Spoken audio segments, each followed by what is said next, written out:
Communiqué numéro 2026-001 du gouvernement de la transition.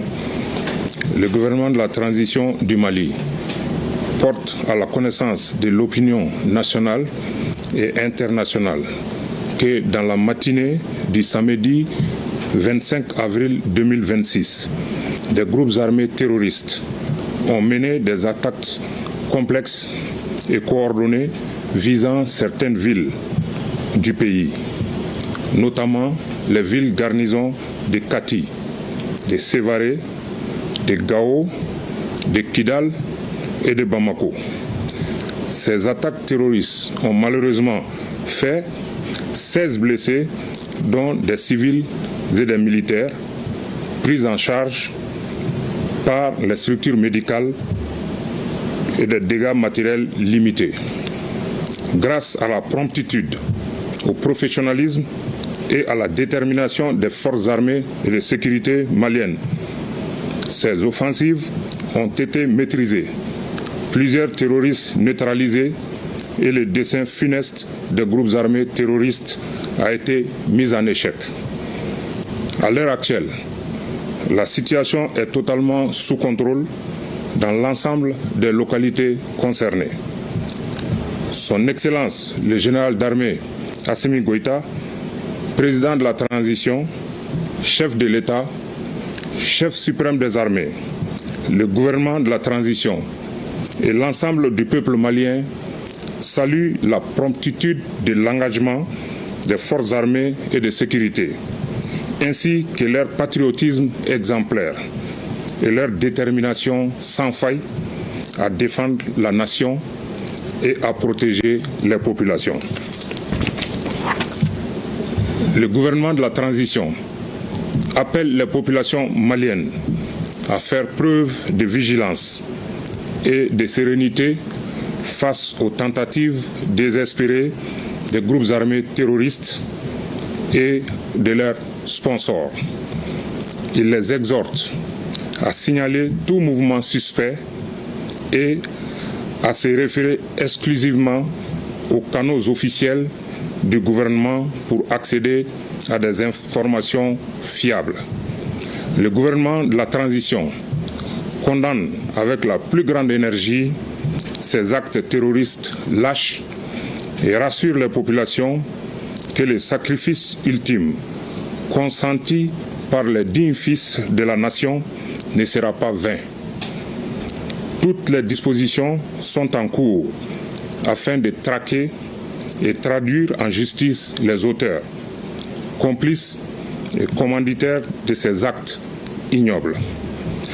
Le gouvernement réaffirme sa confiance aux forces armées et de sécurité maliennes qui demeurent pleinement engagées dans leur mission de défense de l'intégrité territoriale et de restauration de la paix, de la sécurité et de la quiétude sur l'ensemble du territoire national. Que Dieu bénisse le Mali et préserve les Maliens. Bamako, le 25 avril 2026. Je vous remercie. Merci, Monsieur le ministre. Nous vous invitons à suivre le déroulement de la journée dans ce reportage de Garibou Pérou. Aux premières heures, des explosions kamikazes suivies de rafales d'armes automatiques ont arraché les populations à leur quiétude. Dans une synchronisation glaçante, ces attaques terroristes d'une rare complexité ont visé plusieurs positions stratégiques, frappant à la fois la capitale et certaines localités de l'intérieur du pays. Les dessins étaient clairs, semer la peur, ébranler la nation et troubler les consciences. Mais face à l'épreuve, la réponse fut à la hauteur de l'enjeu. Les forces armées maliennes, fortes de leur expérience, ont opposé une riposte d'une vivacité remarquable. Dans un mouvement coordonné et maîtrisé, elles ont contenu l'assaut avec vigueur, déroutant l'ennemi et infligeant de lourdes pertes à ces groupes armés terroristes. Plusieurs centaines d'assaillants ont ainsi été neutralisés. Sur le théâtre des opérations, le courage n'était pas une posture, au contraire une nécessité. Et les femmes ont plus que tenu, elles ont repris l'initiative. Dans un communiqué, l'état-major général des armées a informé informer l'opinion nationale qu'une vaste opération de ratissage est actuellement en cours à Bamako, à Kati ainsi que dans d'autres localités affectées.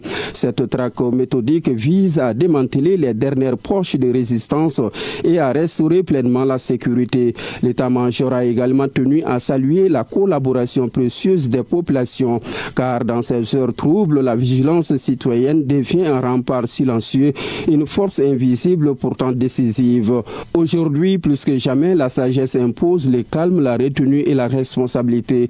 L'état-major rassure, la situation est sous contrôle.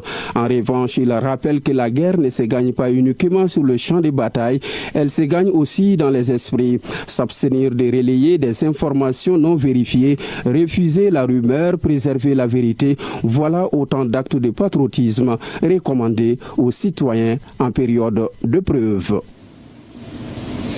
Merci Garibou Perou. Et la population de la ville Garnison soutient les femmes. Elle la démontre encore aujourd'hui, cela à travers la mobilisation en force dans les rues. À Kati, la vie a repris son cours. Les autorités communales rassurent et appellent à la vigilance. Le point avec Abdul Karim Kaba. L'attaque de ce samedi matin n'entache en rien le moral des femmes, encore moins la population, surtout les jeunes.